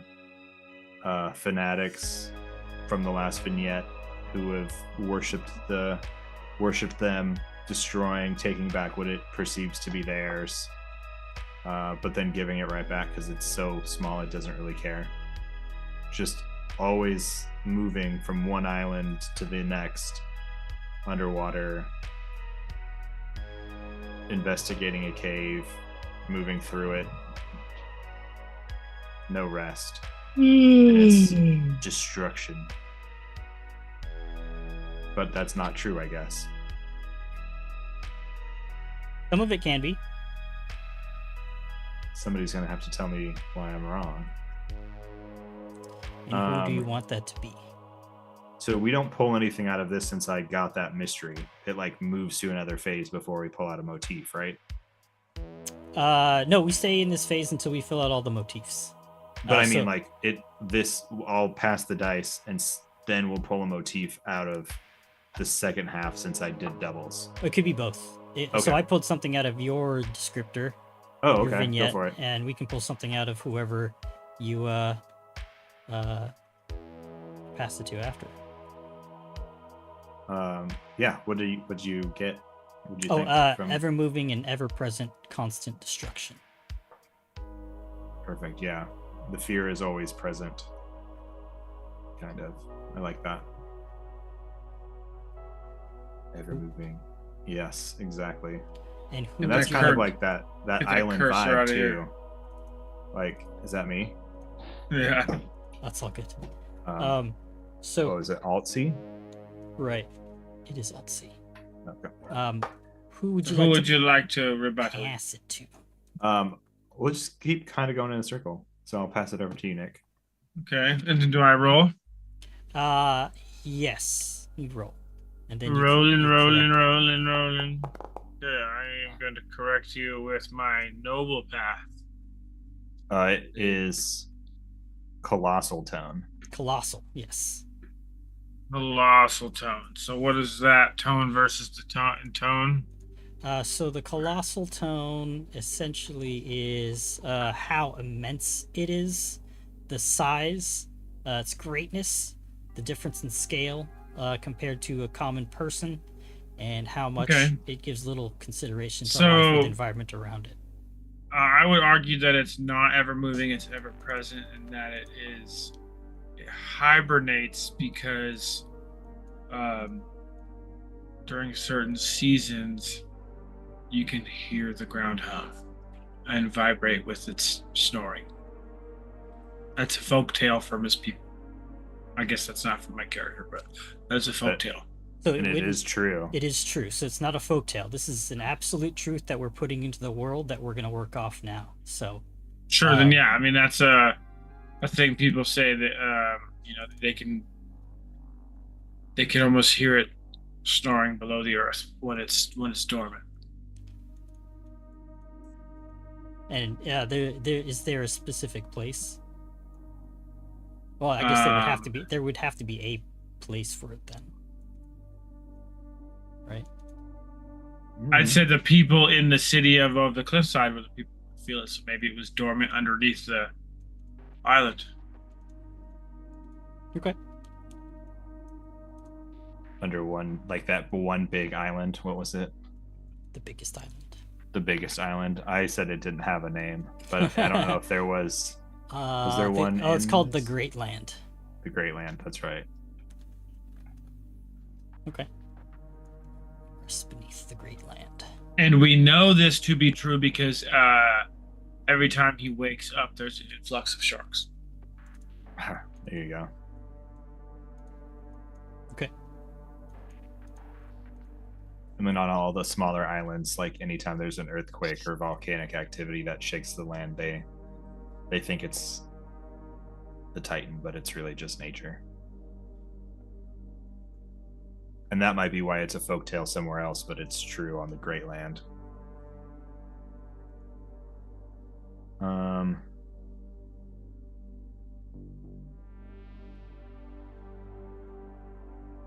imagine like tectonic plates hitting and shifting, and it sounds like scraping and growling, and they're thinking it's like I know it's a different scale, but like I like that. I'm using that as a motif. Thank you. Scraping and growling. Oh, there you go. Yeah, perfect. I was gonna say the weight, the anxiety of waiting, but I like that's better, more like descriptive. Mm-hmm. There you go. I mean, we could use that too. The weight of. Yeah, that's good. Like having to wait, like this creature is out there. How long does he sleep? How long does it sleep? Could wake up anytime. The impending. Yeah, because it's never been the same. Yeah, that's. And it's never had a consistent slumber, and it's always there. It's not a matter of if, it's when. Like true, yeah. Will it rampage in our lifetime or the next lifetime? It's like, will the Titan destroy our village or our grandkids' village, kind of thing. Mm-hmm. Okay. Well, that is the end of the Titan phase, as we've filled out all 4 of these motifs also. Got through all the vignettes here. And I think we're just going to call it for tonight. Cool. And yeah, that's the first part of Facing the Titan with us. So I hope you all enjoyed watching and listening. It was an interesting experience to go through this GMless cooperative narrative. And yeah, that's it for the show. I actually don't know what to call it really, but that's it for tonight. The Noble Tempest. The Noble Tempest. That's a dope name. That's it from the Noble Tempest, ladies and gentlemen. Thank you all for hanging out. And next week we'll return to our regularly programmed show, Whispers of Doom. Doom. And that's it. Toodaloo. Take care. And bye-bye. Live by the die. Oh, we're not? Okay. Oh, okay. We can do that. No, all good. That was good. Thanks, guys. Thanks, all.